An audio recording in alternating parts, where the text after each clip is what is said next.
sometimes when you're in certain situations, you can't really see it for what it really is. You're a part of it, but when you're separate from it, you have the ultimate hindsight. All right, spectator mode. I was thinking about this last night, right? Spectator mode. That's what I feel like I'm in right now. I feel like I kind of don't even exist in this life. Now, I know, like, depressing thing, but I just feel like sometimes I feel like it wouldn't really matter if I'm here or not. Um, that does sound pretty depressing, but I don't think it is. Sometimes, um, let me explain, okay? Why I call it spectator mode, before we jump to conclusions. In Call of Duty, right? In Call of Duty, I remember I used to love Call of Duty. In multiplayer mode, you could do this thing called spectator mode, where if you don't choose like what guns you're gonna use, what you gonna bring to the battle, you feel me? Once you pick your side, if you don't have anything to bring to the battle, then you could just back out of the menu screen, right? And then you could be in this thing called spectator mode, right? Where you can just roam around freely. Nobody knows that you're there. It's like you're a floating camera or something. You're just going around. You can, see who see the opposition, see people shooting at each other, and you're just watching. You can be right in front of the opposition, right? Right in front of the enemy, and they could shoot at you, but they're not even shooting at you. They're shooting at somebody behind you, right? Because like I said, you're in spectator mode. Nothing can hurt you. Nobody even knows that you're really there. You can be right in front of someone and they'll never know that you're there. So, I feel like I'm kind of in spectator mode. There's pros and cons to it. One, like, some cons about it is that,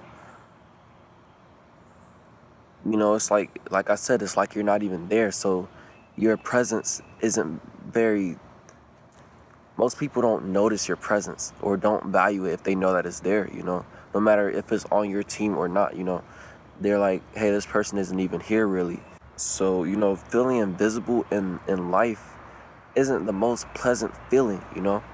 But there are some pros at the same time. Like in spectator mode on Call of Duty, you can help your teammates out. You can see everything. You have the ultimate hindsight. You're literally at a bird's eye view looking at everything going on. You can see where people are coming from. You can tell your teammates, oh, the enemy is coming from this way, so be prepared. So you can help your team out that way. Um, Even though you're not the one in the field, you're the one watching the chaos unfold. It's more like a selfless thing. A selfless way to help your team, because you're not in on the action. You're not in the most exciting part, but at the same time you're helping the overall goal, which is survival. And sometimes I wonder, like, I feel like I said, I feel like I'm in spectator mode, and I don't know if it's a good or bad thing, because like I said, there's pros and cons to it. And I'm here trying to figure out if that's what I'm destined to be. Am I just the spectator mode person in Call of Duty, but only in real life? Or am I supposed to be on the field, in the action? I was recently having a conversation with my mom, right, about me as a kid, and I was more of a standoffish kid. I was mature, but I was standoffish. Like, all the kids would be playing in the jump house, and then I would be right next to the parents. My mom is like, "Don't you want to play with the kids?" And I'm like, "No, I'm okay." You know, like, I'll be invited to birthday parties. "Don't you want to play with the kids in all the games?" "No, I'm okay." That's me being observant. Part of being a spectator is being observant. And, sometimes I wonder if that's who I'm destined to be, because that's my earliest memory of myself. Being somebody who just likes to watch and observe and analyze rather than being in the mix. If all these people say that they care about me, why do I feel like I'm in spectator mode? And for some reason, I don't, even though I may converse with people, may interact with people, I don't feel like I'm a real human. I feel like I'm some type of alien or something. Like, I'm just, like I said, in spectator mode. I know what's going on, but I feel like it wouldn't make much of a difference whether I'm here or not. Maybe I feel this way because I feel like there's something bigger than me.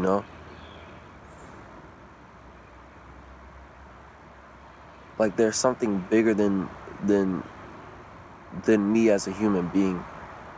Like when you hear a story, there's always like a protagonist and antagonist, like side characters or whatever.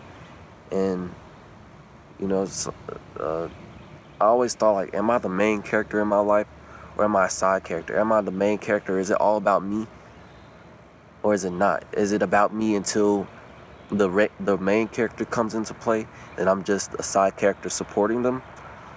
Then I'm like, I don't think that's me either.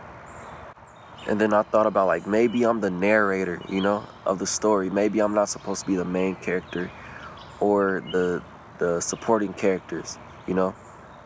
Maybe I'm the narrator that has the ultimate hindsight. I observe everything on the grand scheme of things, and then I break it down to help the audience understand what's going on, you know? Maybe that's why I was always such a standoffish kid, because I didn't want to be in the mix. I wanted to be separate from that because I wanted to observe things from a bigger perspective. You can't see, sometimes when you're in certain situations, you can't really see it for what it really is. You're a part of it, but when you're separate from it, you have the ultimate hindsight. And I've found that that's where I'm most effective, not when I'm in the mix, but I mean, sometimes I will have to be in the mix to learn certain things, but I found that I have the most value when I'm not in the situation, but I'm away from it. A lot of people that I've met in my life, they, even though I might not have the most experience in certain things, they still tend to ask me for answers or whatever they're going through in their life. They feel comfortable telling me about it, and then for some reason they feel like I have a good perspective on it.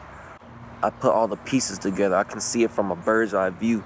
I see what's going on, all this mess that looks like just unorganized chaos. And then I bring things together. I separate it, sort it out, and then bring some type of sense to it, some type of meaning. And also being the narrator, nobody can relate to the narrator. Sometimes I feel like a lot of people can't relate to me.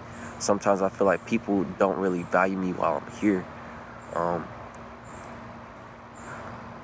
And I'm not trying to make this a pity party or anything. It's just me trying to come up with answers. This is me thinking out loud and um, trying to make sense of this all.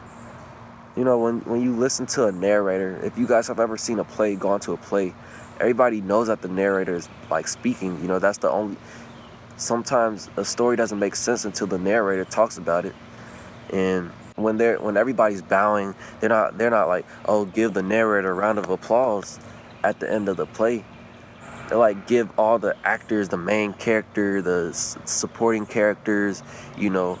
But the narrator is like just the voice, just the person who's watching everything unfold, just like the audience. And even in my life, if I am interacting with people, sometimes it feels like I'm not there. Seems like I'm just listening to somebody tell a story to themselves, and I'm just analyzing it. This sounds like it makes no sense at all, bro. I'll probably upload this still, just if somebody finds some type of value in this. But obviously this is not a finished story because this is a lifelong thing that I'm trying to figure out. I'm still kind of in conflict between who I might really be and who I want to be, because I'm still not sure who I am. And I don't expect myself to know that now because I'm pretty young, but sometimes I feel like I'm supposed to be the main character. It's supposed to be about me.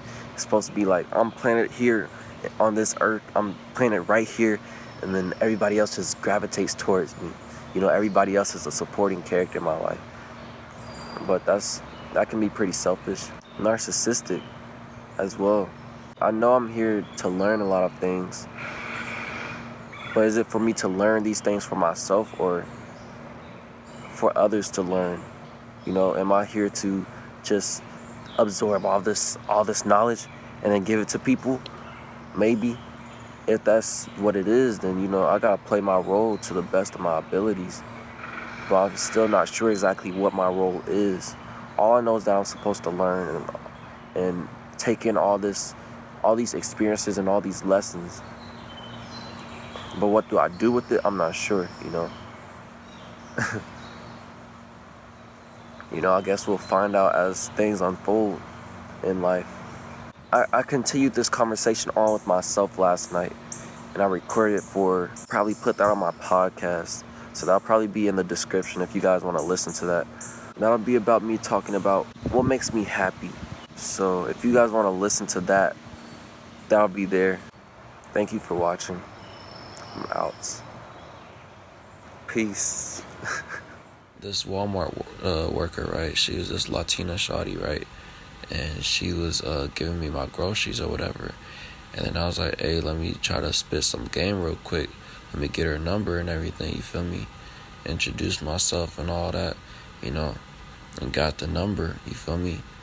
I wasn't even worried about her being my girl or anything, or like, oh, I'm going to smash her, oh, I'm going to build this relationship up to a certain, like, no, bro. I was like, damn, I'm glad I have this experience. Now I can go home and I can think and reflect about it, because that's what gave me, that's what I liked about it. That's why I like doing this damn YouTube thing, because